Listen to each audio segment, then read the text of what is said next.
It's the first week in January. Time to pin up that new calendar. Up next, we'll tell you how these picture-perfect pooches are giving the term pin-up a whole new meaning. And it's all, for a good cause. That and more when your morning on CN8 comes right back. That's one lucky dog. 39. Over time, the pit bull has gone from being known as the American war hero to public enemy #1 among some pet owners and parents. Now, one woman is trying to help change the breed's image. She has created a pit bull pinup calendar. Seriously. Here to talk more about this, Pinup for Pitbulls is the founder, Deirdre Guerin. Welcome to the program. Thank you. Let's talk about you. Who's this here? Who's this here? Carla Lee. She's actually the true founder of the calendar. She's the four-legged founder. Told me what she wanted to get accomplished, and there you go. Just delivering it for her. All right. Hey, let's talk about the pit bull, the image. Some states, of course, have even passed new rules and regulations considering pit bulls an aggressive breed. In fact, in Reading, Pennsylvania, you may have to get a permit anywhere. It'll cost anywhere from $50 to $500 to own one. You're going to have a special collar, maybe a permit in your window if you own a pit bull like this one right here.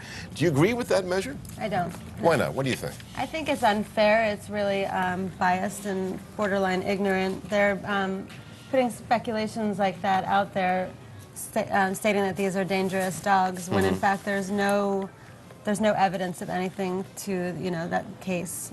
There's over 1.5 million pit bulls in the country, and if you take those statistics that if 1 or 2 dogs bite people a year or have some kind of major incident, those statistics aren't really very founded. Well, then how did city leaders then across the country come away with the idea that the dog that you have here should be dubbed a vicious breed?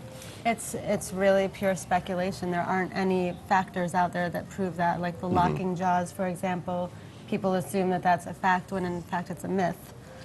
There's no such thing. They have the same jaw structure as other dogs. It's no more bite pressure than a German Shepherd or a Rottweiler. Would you advocate then the idea that maybe owning a pit bull requires that you take special courses to learn how to maybe handle a dog that might have the propensity, because in some cases the type of breeding that goes on, a higher level of temperament and maybe a penchant for viciousness? They actually have the same temperament as the Labrador Retriever.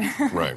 So you're saying that they have the exact same temperament in the AKC as a Labrador, and everybody has Labradors. You don't hear stories on the media all about Labradors, No, but you think the issue really then is not the dog as much as it is the person that owns the dog? Absolutely. And do you think that there ought to be laws about how the person who owns the dog ought to be able to handle it? I don't think it should be a law, but I think you should absolutely be responsible enough that if any kind of animal that you're going to adopt, that you should educate yourself about what issues might come up. They're not always great with other dogs or other cats, but they're known as a nanny dog. They're great with children. They're great with people. They're people dogs. Let's talk about the fact that you have really committed yourself to changing the image of the pit bull, and you've come up with this really interesting pinup poster, and we're going to show some pictures right now if we can. How did you come up with this idea?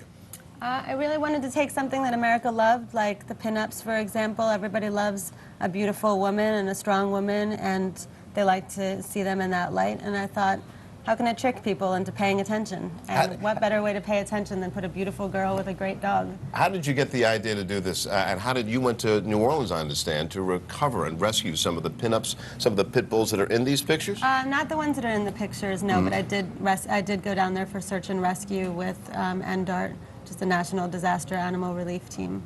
From the proceeds, and we can show the pinup poster again, what will you use that for? What will some of that... So we've donated already about $2,500 to Street Tales, which is based in Philadelphia here through the Chic Boutique, to Critter Crossings, which is based in California, Bad Rap, which is based in California, various smaller grassroots organizations that help the pit bull breed and other dogs in need of rescue. Okay, all right.